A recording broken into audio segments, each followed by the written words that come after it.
નાની નાની સિટીમાં પણ એ લોકો જાય છે, ફરે છે, થિયેટરમાં પોતે મૂવી જોવે છે ઓડિયન્સની સાથે, એ લોકો એમની સાથે ગરબા રમે છે. તો આ શું છે, શું બતાવે છે કે એ લોકો પણ શું કરે છે કે તો ફિલ્ડમાં જાય છે. અને અત્યારે બી એવું સાંભળવા મળ્યું છે કે કેનેડામાં પણ આ ફિલ્મ રિલીઝ થઈ ગઈ છે, જેના કોઈ ઠેકાણા નહોતા. જ્યારે રિલીઝ થઈ ત્યારે કોઈ જોવા જતું નહોતું. હવે એમને કેટલું બધું એડિફિકેશન કર્યું, કેટલું બધું એડ કરી, કેટલા બધા એ લોકો 1 to 1 લોકો મળવાનું ચાલુ કર્યું, તો આજે સુપર ડુપર હિટ ગઈ. તો આપણે એ બાયોડેબિટ મૂવી સુપર હિટ જાય કે ના જાય? ફરક એટલો છે કે એમને કરી છે, આપણે કરવાનું છે. તો ડુપ્લિકેશનનો આ બિઝનેસ છે. અને બીજી વસ્તુ છે ને, આ બિઝનેસ એક સ્ટોરીના માધ્યમથી તમે બહુ સરસ રીતે સમજી લેશો, કારણ કે આ એકબીજાને જીતાડવાનો બિઝનેસ છે. તો હંમેશા મને સસલાની અને કાચબાની સ્ટોરી બહુ જૂની છે, પણ એમાંથી એક પાર્ટ લેજો, તમે લેસન લેજો કે જ્યારે કચ્છું અને જે ખરગોશ એટલે સસલું ને કાચબો રેસ લગાવે છે. રેસ લગાવતા આપણે જાણ્યું કે કોણ પહેલા આગળ થઈ ગયું, તો કે કાચબો. સસલું દોડવામાં ફાસ્ટ હતું, પણ એ સૂઈ ગયું ઝાડ નીચે કે મને થોડો આરામ કરીને જવા દે. એ પાર્ટ પહેલો થયો કે એને આરામ કર્યો. બીજા પાર્ટમાં શું થાય છે, સસલું પોતે ખુદ મોટિવેટ થઈને દોડવા લાગે છે, કારણ કે હું તો પાછળ પડી ગયો, તો હવે મારે પણ જોરદાર દોડીને આગળ પહોંચવું છે. બીજી રેસમાં પાછું સસલું જીતે છે. હવે ત્રીજી વખત પાછી રેસ લગાવે છે.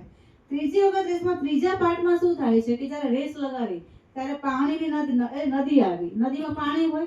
હવે કાચબાની માસ્ટરી તરવામાં છે, તો એ તો તરીને ફાસ્ટ થઈને સામે કિનારે પહોંચી ગયું, પણ સસલું પાણીમાં બીક લાગે, એ પડે નહીં.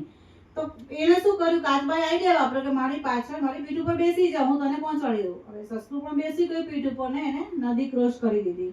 જ્યારે રિટર્ન આવ્યા ત્યારે જે પાણીમાં કાચબો પલળીને બહાર આવ્યો, તો એ જ દોડી શકે નહીં, કારણ કે કાચબો આપણે જોઈએ છે કે ધીમી ગતિએ ચાલે. તો સસલાએ એને પીઠ ઉપર બેસાડી દીધો. એટલે એકબીજાને જીતાડવાની કોશિશ કરી. તો આપણે પણ જ્યારે હું 5.5 કરોડે પહોંચી તો મારી તાકાત નથી.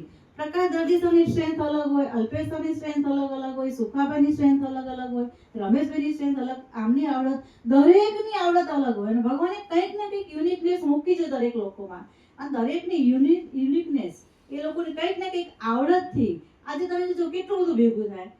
તો અચીવ જલ્દી કરી શકીએ કે ના કરી શકીએ. તો હું આ ઓછા સમયમાં પહોંચી છે ને, તો એ ટીમની તાકાતથી પહોંચી છું. કારણ કે કોઈકની ક્લોઝિંગમાં માસ્ટરી, કોઈની પ્રોડક્ટ બતાવવામાં માસ્ટરી, કોઈની પ્લાન બતાવવામાં માસ્ટરી, દરેકની કંઈક ને કંઈક અલગ હોય.